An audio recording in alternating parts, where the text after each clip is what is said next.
ducked off low-key, yeah, you know me. Kickin' with Tyree, hit it 3 like Kyrie. What compels you to revisit this story decades later? My very first film I made is a film called Gideon's Army. It's about 3 young African-American public defenders working in the South. Premiered here at Sundance in 2013 in this very theater. And so when this story came to me, it was another opportunity to not forget. Too often we lock people in cages and we don't see their faces.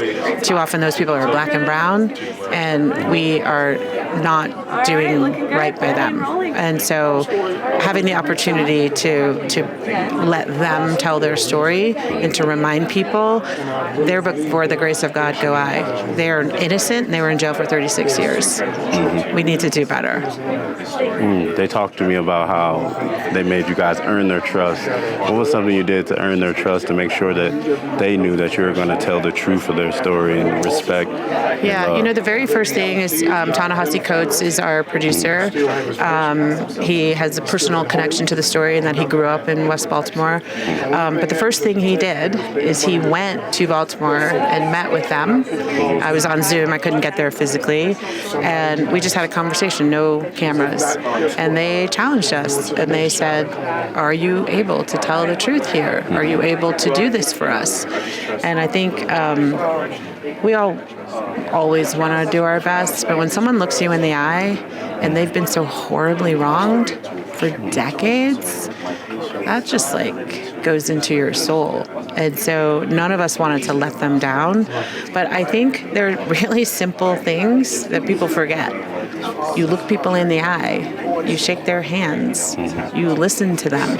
They said, I didn't even realize this, they said we just talk to them like normal people instead of like objects. And I'm so sad that people treat them objectify, but we did get to know each other. Last night we all had a lasagna dinner at the house. There was some dancing, there was some crying.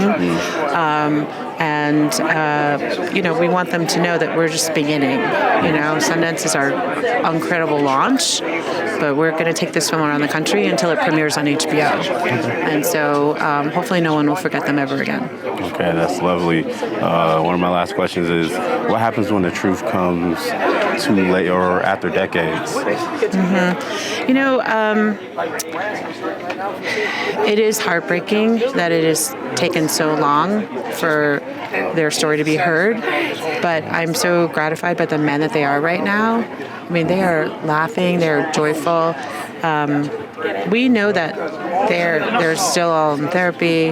They have terrible days. The trauma of being incarcerated that way, that never leaves you. But they have something brighter to look forward to. And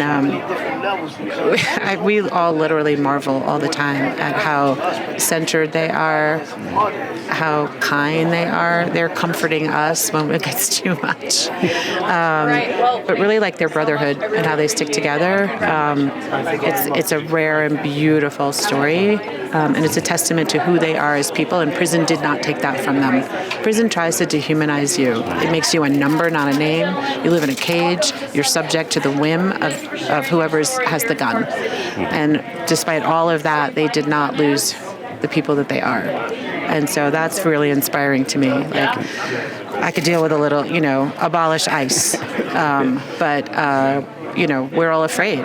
We're afraid of bad people with guns. And what keeps me going is stories like this, where they didn't give up to the bad people and guns.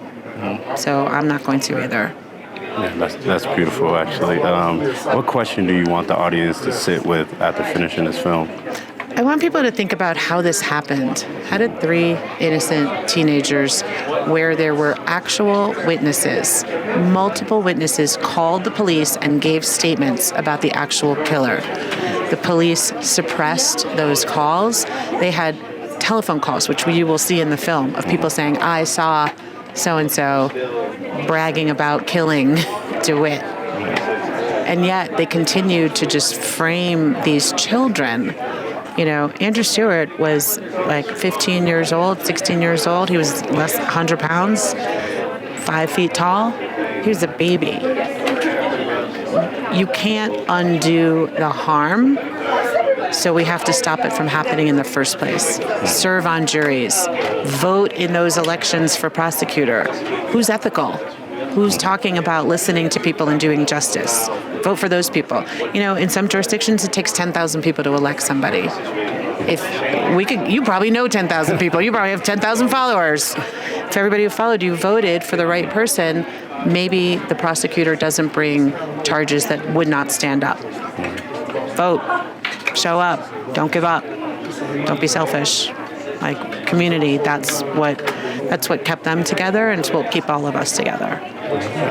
Again, I want to congratulate you again. Thank you so much. I love Luther, by the way. Thank you. It was so great. Luther was my palate cleanser. I got to everybody got to dance and have fun. But back to it. I cried at that too. I cried at that too. I did. Yeah, I cried for different reasons. So that's all I have for you so today. much. Okay, thank you so much. Ducked off low key, yeah, you know me. Kick it with Tyree, hit it 3 like Kyrie.